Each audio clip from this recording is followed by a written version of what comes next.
मंजू वर्मा, सह आचार्य, राजकीय कला महाविद्यालय सीकर। अगला अपना टॉपिक है मिहिर भोज प्रथम। डॉक्टर दशरथ शर्मा, ओझा तथा अन्य विद्वानों ने उसे प्रतिहार वंश का ही महानतम शासक नहीं बतलाया, अपितु उसे 9वीं शताब्दी में भारत का सर्वोत्कृष्ट शासक कहा है। रामभद्र प्रतिहार के 3 वर्ष के गौरवहीन शासनकाल के पश्चात उसकी रानी अप्पा देवी से उत्पन्न पुत्र मिहिर भोज प्रथम शासक बना। उसे कभी मिहिर और कभी भोज कहा गया था। मिहिर भोज अपने वंश का बड़ा पराक्रमी राजा था। उसके पिता के निर्बल शासनकाल में प्रतिहार साम्राज्य छिन्न-भिन्न होने लगा था। मिहिर भोज ने उसे फिर संगठित और समृद्ध बनाया। इसलिए गुर्जर प्रतिहार सम्राटों में मिहिर भोज को न्यायतः महानतम सम्राट स्वीकार किया गया है। मिहिर भोज के इतिहास की जानकारी के साक्ष्य या साधन। पहला है बराह ताम्रपत्र 836 ईस्वी। दूसरा ग्वालियर अभिलेख। तीसरा दौलतपुर अभिलेख 843 ईस्वी। चौथा जोधपुर शिलालेख 837 ईस्वी।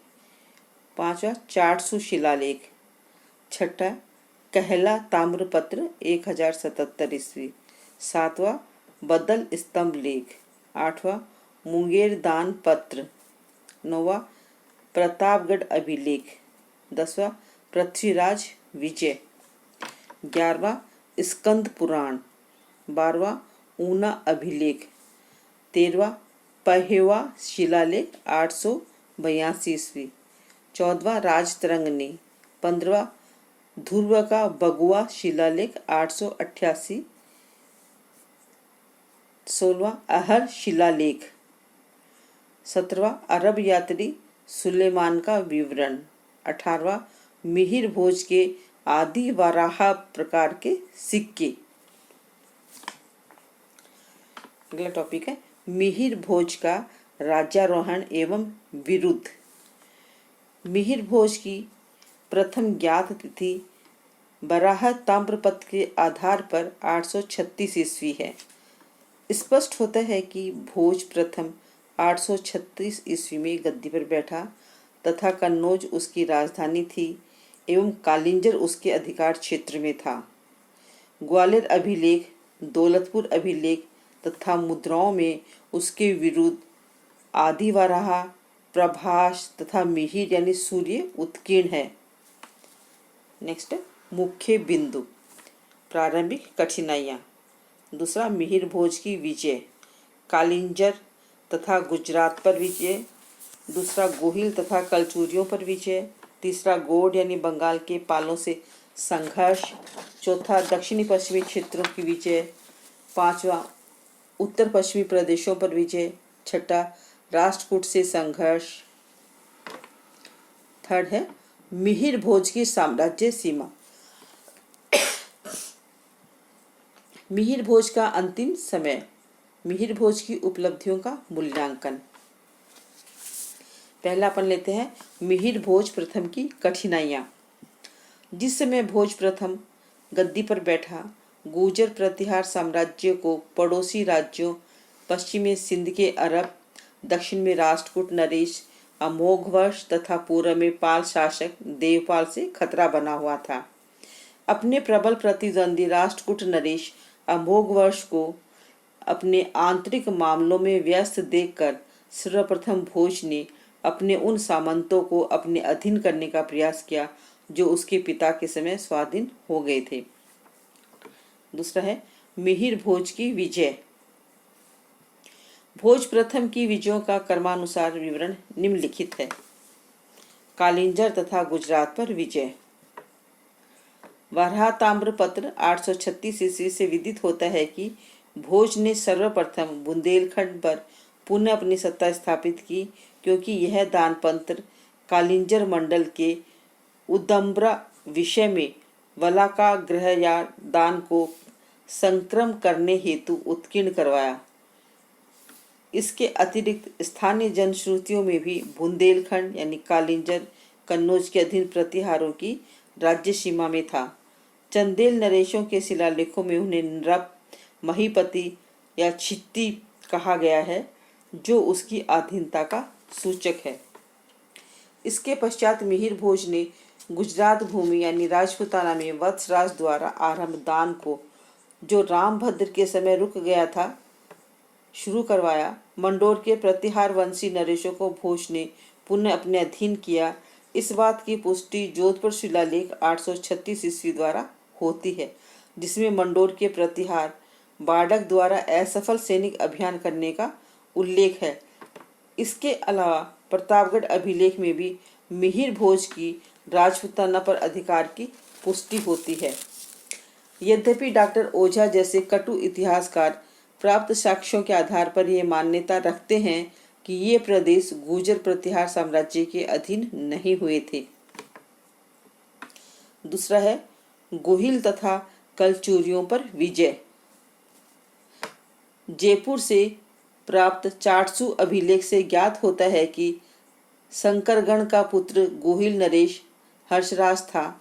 उत्तरी भारत के राजाओं को पराजित कर भोज को अश्व उपहार में दिए। इस अभिलेख के अनुसार उसने उत्तरी भारत के अन्य राजाओं को भी परास्त किया। डॉक्टर भंडारकर के अनुसार यह भोज कन्नौज का मिहिर भोज था। हर्षराज गोहिल मिहिर भोज का सामंत था और उसने अपने स्वामी की ओर से ही गौड़ों पर युद्ध किया होगा। कहला ताम्रपत्र 1077 ईस्वी, जो उत्तर प्रदेश के गोरखपुर जिले के धुरियापुर परगने से प्राप्त हुआ है, से विदित होता है कि कलचुरी वंशी सामंत गुणाम्बोधि देव ने भोजदेव से कुछ भूमि प्राप्त की थी। डॉक्टर कीलहॉर्न इस भोज का समीकरण कन्नौज नरेश प्रतिहार मिहिर भोज से करते हैं। अतः प्रकट होता है कि कलचुरी वंशी नरेश भोज के सामंत थे। उन पर पुनः स्थापित करने का श्रेय मिहिर भोज को ही था। तीसरा है गोंड यानी बंगाल के पालों से संघर्ष। इस समय पाल वंश का राजा देवपाल बड़ा शक्तिशाली था। बद्दल स्तंभ लेख में अत्यंत काव्यात्मक शैली में पाल नरेश देवपाल की दिग्विजय का वर्णन करते हुए कहा गया है कि देवपाल ने अपने मंत्री केदार मिश्र के परामर्श से उत्कलों के वंश का नाश किया, हूणों के गर्व का दमन किया तथा द्रविड़ एवं गुर्जरों के दर्प को चूर किया। इसमें वर्णित गुर्जर नरेश का समीकरण मिहिर भोज से किया गया है। मुंगेर दानपत्र के श्लोक संख्या 15 में उल्लेख है कि उत्तर में हिमालय तथा दक्षिण में राम के सेतु तथा वरुण एवं लक्ष्मी यानी सागर के निवास के मध्य का संपूर्ण क्षेत्र का अधिपत्य देवपाल था। इतिहासकारों ने इन वर्णनों को कपोल कल्पित एवं अतिशोक्तिपूर्ण बताया है, किंतु इसमें संदेह नहीं है कि देवपाल ने उत्तरी भारत में कुछ सैनिक अभियान अवश्य किए थे। उपलब्ध समस्त साक्ष्यों के निष्कर्ष से विदित होता है कि पालों के विरुद्ध युद्ध में भोज को सफलता भी मिली और असफलता भी। सफलता का उल्लेख ग्वालियर अभिलेख, कहला अभिलेख और चाटसू अभिलेख में हुआ है। ग्वालियर अभिलेख में उत्कीर्ण है, धर्मपाल के पुत्र देवपाल की ख्याति का स्रोत लक्ष्मी को भोज निपुण ने अपनी पत्नी बनाया, किंतु डॉक्टर दशरथ और ओझा और आरपी मजूमदार ने अपने उपरोक्त निष्कर्ष पर शंका प्रकट की है। इस प्रकार कहला अभिलेख से विदित होता है कि पाल नरेश के विरुद्ध युद्ध में भोज को अपने सामंत गुणाम्बोधि देव से बड़ी सहायता मिली। उसने गोड़ों से लक्ष्मी ही ली। 400 अभिलेख के अनुसार भोज के सामंत हर्षराज गोहिल ने गोड़ नरेश को पराजित किया और पूर्वी नरेशों से कर वसूल किया। इस प्रकार इन साक्ष्यों में मिहिर भोज की विजय का उल्लेख है। डॉक्टर पुरी के मतानुसार प्रथम 2 अभिलेखों का पराजित गोड़ नरेश देवपाल था, परंतु चाटसू अभिलेख का पराजित गोड़ नरेश देवपाल का उत्तराधिकारी विग्रहपाल था। भोज की असफलता के साक्ष्य के रूप में डॉक्टर त्रिपाठी बद्दल अभिलेख को उद्धृत करते हैं। इनके अनुसार देवपाल की विजय हुई और उसने गुर्जरनाथ के दर्प को नष्ट कर दिया। डॉक्टर त्रिपाठी का मत है कि यह गुर्जरनाथ मिहिर भोज प्रथम ही था। परंतु डॉक्टर पुरी का मत है कि बद्दल अभिलेख मिहिर भोज की नहीं अपितु उसके पिता रामचंद्र की पराजय का वर्णन करता है। चौथा है दक्षिण पश्चिमी प्रदेशों पर विजय। प्रतापगढ़ अभिलेख से विदित होता है कि भोज चौहान वंश से बहुत प्रसन्न थे, क्योंकि उनकी सहायता से भोज ने दक्षिण राजपूताना तथा अवंती के निकटवर्ती प्रदेशों पर नर्मदा नदी तक अधिकार किया।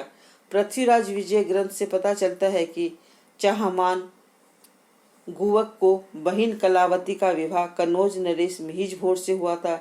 इस वैवाहिक संबंध के कारण शाकंभरी के चौहानों ने प्रतिहार साम्राज्य के विस्तार में योगदान दिया। स्कंदगुप्त पुराण तथा ऊना अभिलेख से ज्ञात होता है कि मिहिर भोज ने आनर्त यानी उत्तरी काठियावाड़ के निकटवर्ती प्रदेश सूर क्षेत्र को विजित किया। स्कंदगुप्त पुराण के वस्त्रापथ महामात्य की एक कथा के अनुसार वनपाल ने एक बार भोज को सूचना दी कि गिरिनार के वन में एक अत्यंत सुंदरी हिरण्यमुखी नारी निवास करती है। भोज ने देवतक वन से उसको सेना द्वारा कन्नौज बुलवा लिया। यह वन सूर क्षेत्र यानी उत्तरी काठियावाड़ के प्रदेश में था। इस तथ्य का प्रमाण ऊना शिलालेख से भी प्राप्त होता है। पांचवा है उत्तर पश्चिमी प्रदेशों पर विजय। पहेवा यानी करनाल पंजाब के 882 ईस्वी के शिलालेख में कुछ अश्व विक्रेताओं का उल्लेख है, जिन्होंने स्थानीय बाजार में कुछ घोड़ों का व्यापार किया था, जो भोजदेव के शुभ एवं विजय शासन में हुआ था। इस बात की पुष्टि अरब सौदागर सुलेमान भी करता है। अतः पेहेवा भोज का अधीनस्थ प्रदेश प्रतीत होता है। यह प्रदेश सतलज नदी के पूर्व की ओर का क्षेत्र था, जिस पर भोज ने अधिकार कर लिया था। राजतरंगिणी के श्लोक संख्या 151 से भी इस तथ्य की पुष्टि होती है, जिसमें भोज द्वारा थक्के वंश के राज्य के कुछ भागों पर अधिकार करने का उल्लेख है। ये भाग पंजाब के पूर्वी तथा हरियाणा के मध्य स्थित है। नेक्स्ट छठा है राष्ट्रकूटों से संघर्ष। राष्ट्रकूट गुर्जर प्रतिहारों के परंपरागत शत्रु थे। जब मिहिर भोज की दक्षिणी पश्चिमी अभियानों में प्रतिहार राज्य की सीमा राष्ट्रकूट राज्यों के समीप पहुंच गई, तो परस्पर युद्ध अनिवार्य हो गया। युद्ध की पहल भोज ने की थी, किंतु राष्ट्रकूट अभिलेखों से विदित होता है कि उसे प्रारंभ में असफलता का मुंह देखना पड़ा। राष्ट्रकूटों की गुजरात शाखा के नरेश ध्रुव के बगुआ शिलालेख की 41वीं पंक्ति से विदित होता है कि यद्यपि मिहिर भोज श्री संपन्न एवं संबंधी सामंत समूह से युक्त था और अपने शौर्य एवं पराक्रम से सभी दिशाओं में विजय प्राप्त कर चुका था, परंतु जब उसने धारावर्ष यानी ध्रुव सेकंड की महानता का दर्शन किया, जो उसकी महानता से भी बढ़ चढ़कर थी, तो वह पराजय के अंधकार में अपना मुंह छुपाकर लुप्त हो गया। डॉक्टर त्रिपाठी का अनुमान है कि भोज की यह पराजय सम्राट पुलकेशन द्वितीय द्वारा स्कौलत्रा पंथ नामक हर्ष के पराजय की याद दिलाती है। ग्वालियर लेख के अनुसार मिहिर भोज की राष्ट्रकूटों से यह पराजय 867 ईस्वी में हुई होगी। मिहिर भोज ने इस पराजय का प्रतिशोध अपने शासनकाल के अंतिम वर्षों में लिया। प्रतीत होता है कि ग्वालियर अभिलेख में अंकित है कि भोज ने कृष्ण राज द्वितीय को अपनी राज्य सीमा में जाने को विवश कर दिया। इसके विपरीत बगुआ अभिलेख 888 ईस्वी में उज्जैन के शत्रु के ऊपर उसकी विजय का उल्लेख है, जबकि वल्लभ यानी कृष्ण द्वितीय सेना की गतिविधि का निरीक्षण कर रहा था। डॉक्टर दशरथ शर्मा ने बर्टन म्यूजियम में रखे एक शिलालेख का उल्लेख किया है, जिसके अनुसार वराहा नामक राजा ने रेवा यानी नर्मदा नदी तक पहुंचकर कृष्ण को बंदी बनाया। यद्यपि पहले वाहरा यानी मिहिर भोज को पराजय मिली, किंतु बाद में उसने कृष्ण द्वितीय की सेनाओं को पीछे भगा दिया। इस प्रकार भोज ने लाट प्रदेश पर अधिकार कर लिया। दूसरी ओर राष्ट्रकूट सम्राट इंद्र तृतीय के 914 ईस्वी के बगुआ लेख के अनुसार गर्जन करने वाले गुर्जरों के साथ हुए युद्ध में उसके पितामह कृष्ण द्वितीय ने शौर्य एवं वीरता का परिचय दिया। इस प्रकार परस्पर विरोधी साक्ष्यों के आधार पर कोई निश्चित तथ्य प्रकट नहीं होता। वस्तुतः गुर्जर प्रतिहारों और राष्ट्रकूटों का यह संघर्ष उनके राज्य की सीमाओं तक ही सीमित रहा और 9वीं शताब्दी के उत्तरार्ध में सुनियोजित योजना के अनुसार दिग्विजय का प्रयास किसी भी पक्ष ने नहीं किया। इन दोनों पुश्तैनी शत्रु राजवंशों के बीच समय समय पर सैनिक भिड़ंत अवश्य हो जाया करती थी, परंतु इसने कभी भी निर्णायक युद्ध का रूप धारण नहीं किया। इस संबंध में डॉक्टर त्रिपाठी का यह निष्कर्ष ठीक ही प्रतीत होता है कि एक ओर तो कृष्ण द्वितीय, ध्रुव एवं गोविंद तृतीय की दिग्विजयों का अनुकरण करने में सर्वथा असमर्थ था और दूसरी ओर भोज इतना वृद्ध हो चला था कि वह दक्षिणी अभियानों की ओर से बहुत अधिक ध्यान नहीं दे सकता था। सेवेंथ, मध्य भारत की विजय। मध्य भारत से भोज के 3 लेख मिले हैं। पहला है 919 विक्रम संवत का देवगढ़ लेख। इससे ज्ञात होता है कि देवगढ़ यानी झांसी में भोज ने विष्णु राम को अपना महासामंत रखा था। दूसरा है 1932 विक्रम संवत का ग्वालियर लेख। तीसरा है 1933 विक्रम संवत का ग्वालियर लेख। इन दोनों लेखों से विदित होता है कि ग्वालियर प्रदेश में भोज का एक पदाधिकारी अलग कार्य कर रहा था। इन तीनों लेखों से यह स्पष्ट हो जाता है कि मध्य प्रदेश के ऊपर मिहिर भोज का अधिकार था। नेक्स्ट है मिहिर भोज की साम्राज्य सीमा। नागभट्ट द्वितीय के साम्राज्यों को अक्षुण्ण बनाए रखते हुए मिहिर भोज ने इसमें अपनी विजयों के द्वारा कुछ अभिवृद्धि की है, जिसका साम्राज्य हिमालय से लेकर पूर्व में पाल साम्राज्य की पश्चिमी सीमा तक तथा दक्षिण पूर्व में कौशाम्बी एवं दक्षिण में बुंदेलखंड तथा सूर क्षेत्र यानी उत्तरी काठियावाड़ से लेकर पश्चिमी राजपूताना के बहुत बड़े भूभाग पर विस्तृत था। पश्चिमोत्तर दिशा में सतलज नदी के पूर्व में पंजाब या हरियाणा का प्रदेश भी साम्राज्य में सम्मिलित था। डॉक्टर ओझा ने मिहिर भोज के साम्राज्य में उत्तर प्रदेश, मध्य भारत, मालवा, राजस्थान, दक्षिणी पूर्वी पंजाब, पश्चिमी बिहार के कुछ भाग तथा लाट सम्मिलित थे। नेक्स्ट है मिहिर भोज के सिक्के। कुछ भद्दे किस्म के सिक्कों को, जिन्हें आदि वाराहा शैली माना जाता है, कन्नौज के प्रतिहार भोज का बतलाया जाता है। ये मिश्रित चांदी के बने थे, जिसे आर्थिक कठिनाइयों का प्रतीक समझा जाता है। इन सिक्कों पर सामने की ओर तत्कालीन ब्राह्मी लिपि में श्रीमद आदि वराह पद अंकित है और नीचे की ओर कुछ ऐसा स्पष्ट चिन्ह है जो सासानी हवन कुंडों से मिलता है। पीछे की ओर वराह के सिर में से युक्त मनुष्य की आकृति है, जो विष्णु के वराह अवतार का द्योतक है और इसके सामने सूर्य का चक्र बना हुआ है। सियाडोनी अभिलेख में उन्हें श्रीमद आदिवराह थम कहा गया है। नेक्स्ट है मिहिर भोज का अंतिम समय। अहर शिलालेख में भोज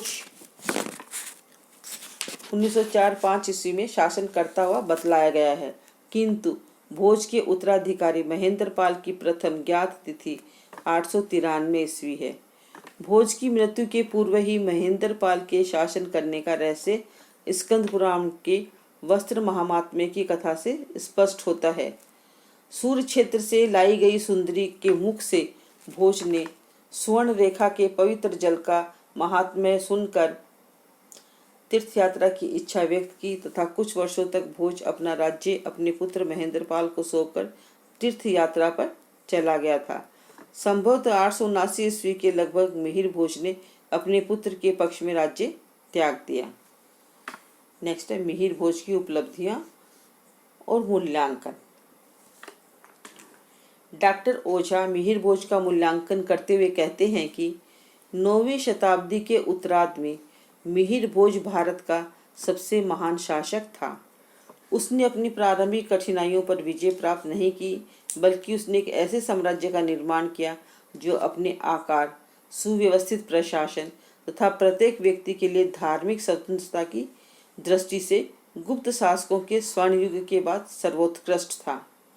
उसकी उपाधि आदि वराह विष्णु के उस अवतार का प्रतीक थी जिसने पृथ्वी के राक्षसों से मुक्त करवाया।